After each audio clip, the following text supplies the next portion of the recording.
I've seen many people in my short walk with God. I went somewhere to preach, and I saw a damsel. This young lady looked like an Indian. When I looked upon this lady, I thought maybe she came for that meeting to trust God to win a contract. Because everything about her showcased excellence and glory.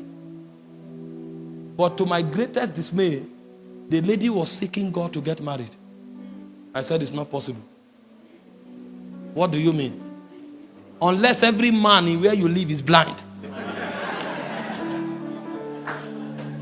How old are you? I'm 38 years old. What? Have you been locked up in your room all your life? How come? She said nobody has asked her out in the last 7 years. That was the day I discovered that there's a mystery about light and darkness. There's a mystery, great mystery. It was from that day that I came up with the understanding that it's not beauty that gets people married, it's favor. But you see, there are many people who don't have enough light. They spend all their money on hair, on eyelashes, and on fingernails. But when you have light, you will know that there is an economy that Esther had. That even when nobody should see the king, she broke protocol. And when she entered, the king stood up and said, the search is over. It will take light. It will take light. Too many people don't have light. Somebody entered ministry. He wanted to start ministry in Abuja. And he gathered 100 million and entered the city. Said they've come to take over the city. He said, relax.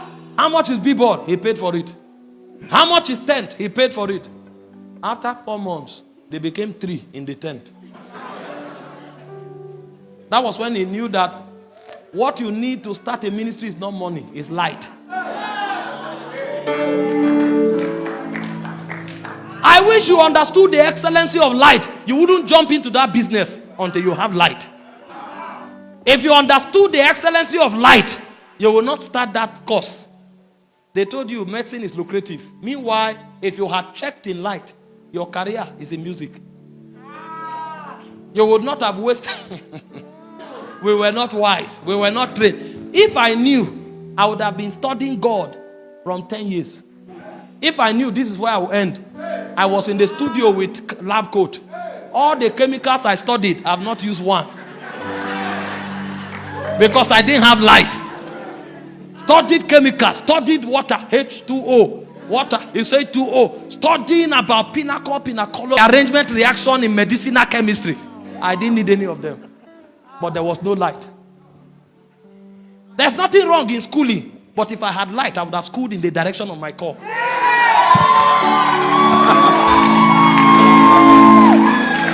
I would have schooled. It would have equipped me better.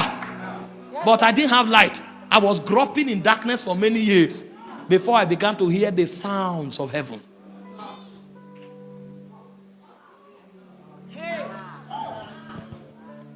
Why wouldn't I be studying political science if I'm a politician? If I knew that my place is in government?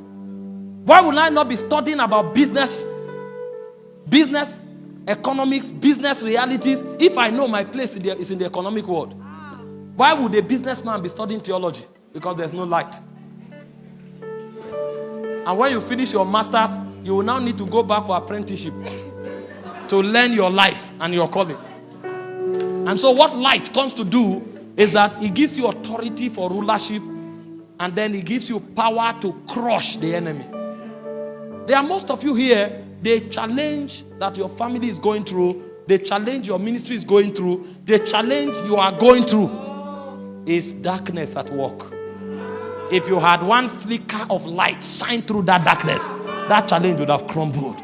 And so the excellency of the presence, the glory of the presence is the fact that the presence furnishes you with light.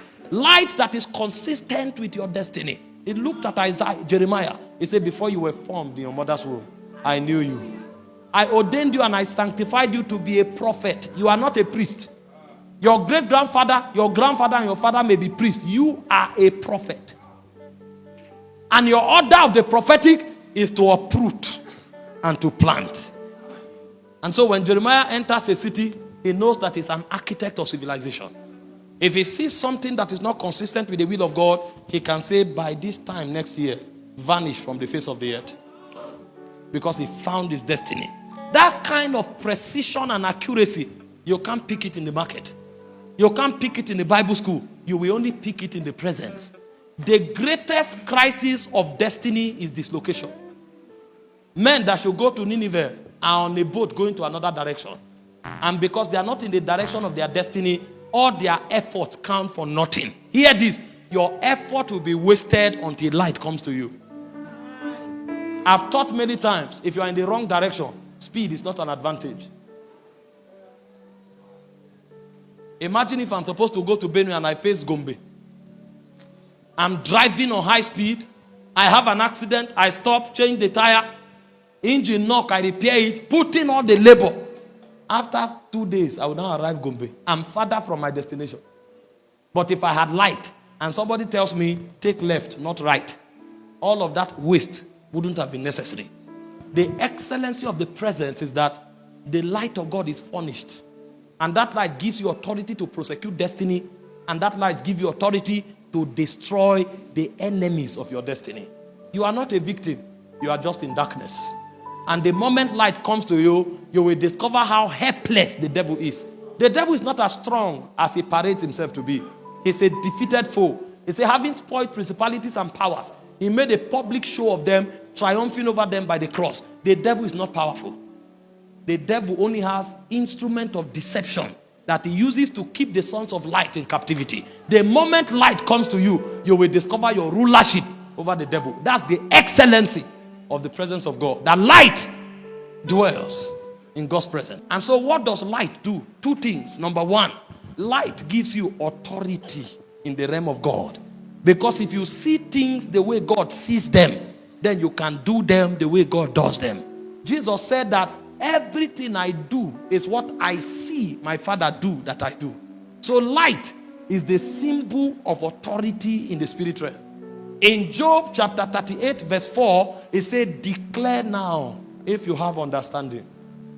What gives you the right to change things? What gives you the right to speak?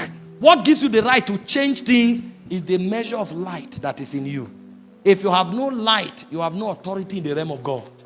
What gives men power and authority in the realm of God is the light with which they are walking. In John chapter 1 verse 4 to 5, it said the light shines in the darkness.